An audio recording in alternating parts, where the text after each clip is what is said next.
Voilà pour les titres, bonjour et bienvenue dans ce nouveau rendez-vous d'infos. Merci de continuer à vous informer sur France 24. La pression était forte autour de Moscou, mais sans succès. La Russie a donc annoncé il y a quelques instants se retirer jusqu'à nouvel ordre, dit-elle, de l'accord sur les céréales conclu avec l'Ukraine l'été dernier. Cet accord essentiel, on va y revenir, avait été reconduit jusque-là.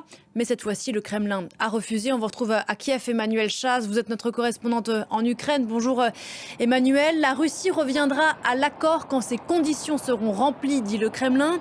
Quelles sont ces conditions et pourquoi est-ce que la Russie se retire à présent? Bonjour Pauline, eh bien...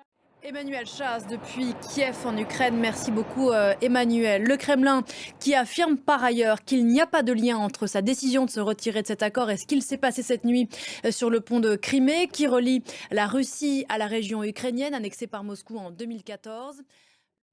Des images de Libye à présent, à la frontière avec la Tunisie, des images difficiles d'hommes, de femmes et d'enfants abandonnés en plein désert. On en parle avec vous, Caroline de Camaret. Bonjour Caroline. Bonjour. La chef du service Europe ici à France 24. En deux mots, d'abord, qu'est-ce que dit cet accord signé en grande pompe à Alors Tunis? c'est un partenariat stratégique complet. Merci beaucoup Caroline de Camaret. Si vous habitez dans l'hémisphère nord, attention à la semaine qui commence. Il va faire chaud, très chaud en Amérique du Nord, en Europe et dans une partie de l'Asie. Voilà pour l'essentiel de l'info. On se retrouve dans un quart d'heure sur France 24. À tout à l'heure.